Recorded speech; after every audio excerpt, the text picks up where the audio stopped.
আসসালামু আলাইকুম দর্শক শ্রোতা মণ্ডলী, নতুন একটি ভিডিও নিয়ে আজকে হাজির হলাম।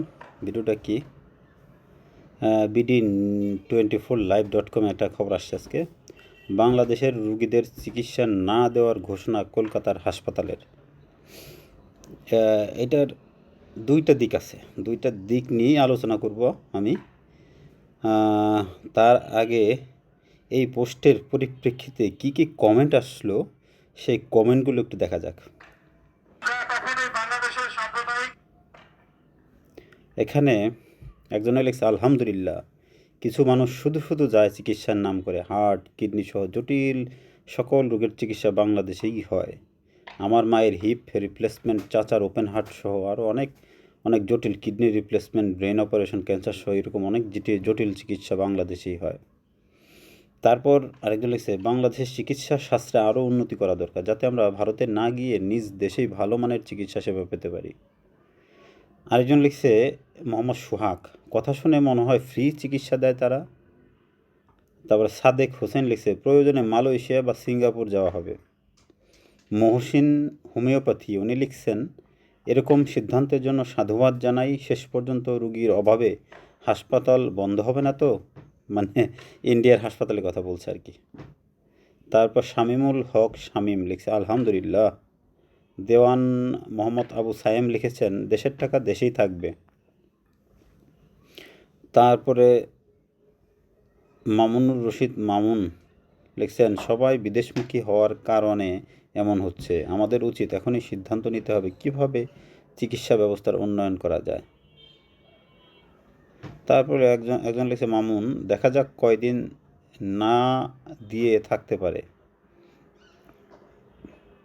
তারপরে আরেকজন লিখছেন, খুব ভালো সিদ্ধান্ত, আমাদের দেশের চিকিৎসা ব্যবস্থা দ্রুত উন্নত করা হোক। তারপর আরেকজন লিখছে, কি আর করা। আরেকজন লিখছে, দাদা বাবুরা যাবে কোথায়? তারা ভাবছে কঠিন একটা সিদ্ধান্ত নিয়েছে তারা, কিন্তু বাংলাদেশিরা খুশি হয়ে আলহামদুলিল্লাহ বলতেছে।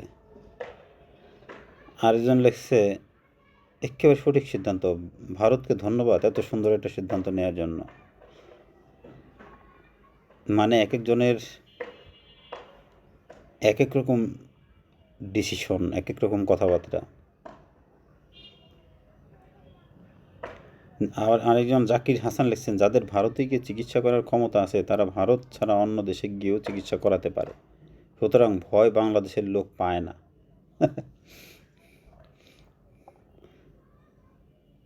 আর রাসেল করিম লিখছে, বৈষম্য কেন?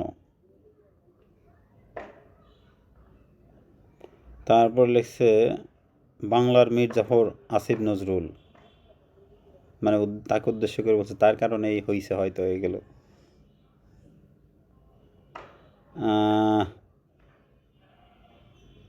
আরও লিখছে, ভারত আমাদের প্রকাশ্য শত্রু, নাসির উদ্দিন বিড়ি আমদানি ও ইলিশ মাছ পাঠানো বন্ধ করা হোক।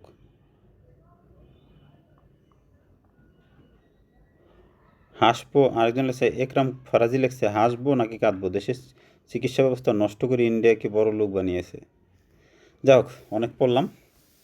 কথা হচ্ছে, প্রথমেই বলছি যে দুইটা দিক আছে এর।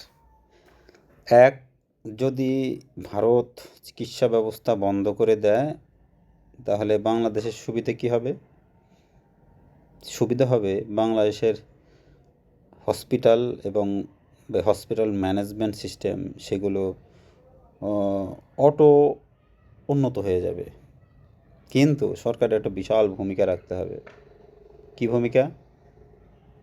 এই হসপিটালে যে লক্ষ লক্ষ টাকা বরাদ্দ আসে প্রতিটি সরকারি হসপিটালে, এগুলো তদারকি বাড়াই দিতে হবে। ভালো ভালো ডাক্তার গ্রামগঞ্জে প্রত্যন্ত এলাকার হসপিটালে থাকতে চায় না কেন? সে কারণ খুঁজে বের করতে হবে।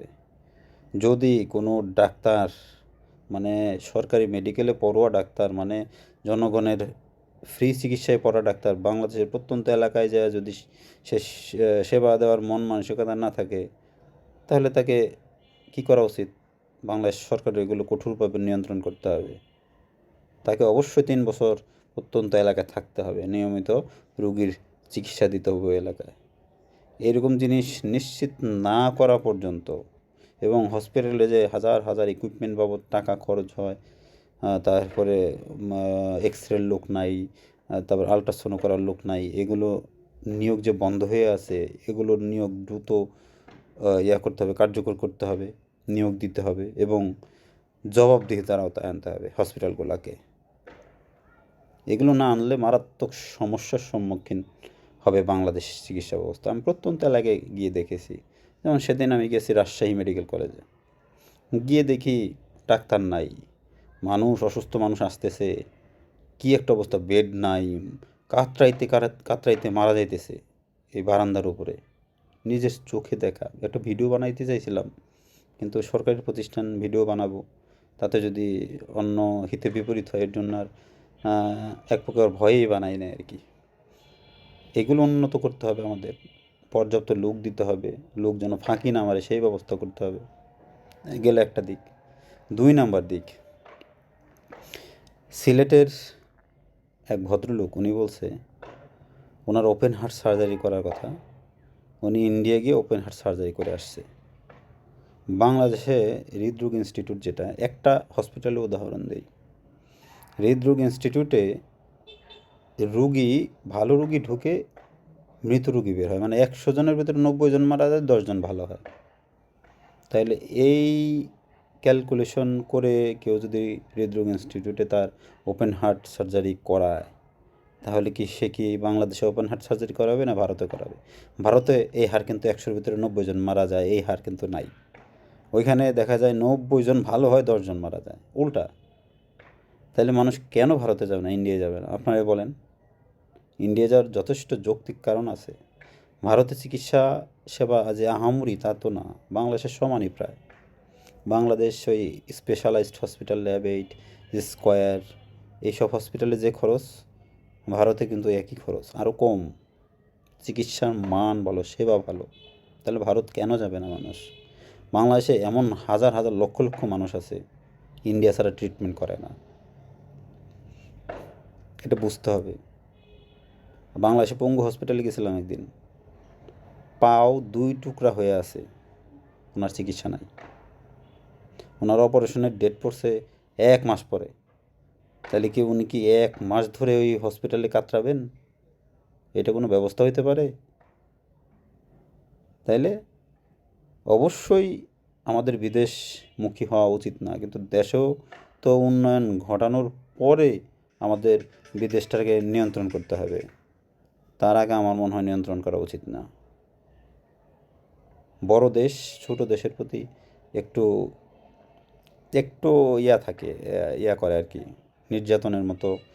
নির্যাতনের চোখে দেখে বা অন্য চোখে দেখে, ওইভাবেই ছোট দেশকে থাকতে হয়।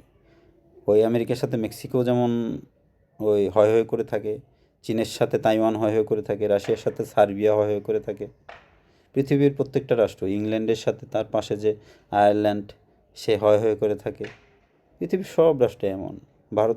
ভারতের সাথে নেপাল, ভুটান হয় হয়ে করে থাকে, পাকিস্তানের সাথে আফগানিস্তান হয় হয়ে করে থাকে। তাহলে আমরা যদি ওই পর্যায়ে না যাইতে পারি, তার আগ পর্যন্ত হয় হয়ে করেই থাকতে হবে। একটু ধীরে সুস্থে আগাতে হবে, ডাইরেক্ট আক্রমণ করা যাবে না। মনেরটা মনেই আছে, কূটনৈতিক উপায়ে আমরা আগাই, আমাদের মনে হয় এটাই ভালো, এটাই দেশের জন্য মঙ্গলজনক। কি বলেন আপনারা? ভালো থাকবেন। তবে দেশটা ভালোর দিকে যাবে যদি আমরা আমাদের যে হসপিটাল ম্যানেজমেন্ট, এই সিস্টেমটা ভালো করতে পারি। শক্ত হাতে দমন করতে হবে সব কিছু, নাইলে হবে না, নাইলে হবে না। গুড বাই, ভালো থাকবেন সবাই।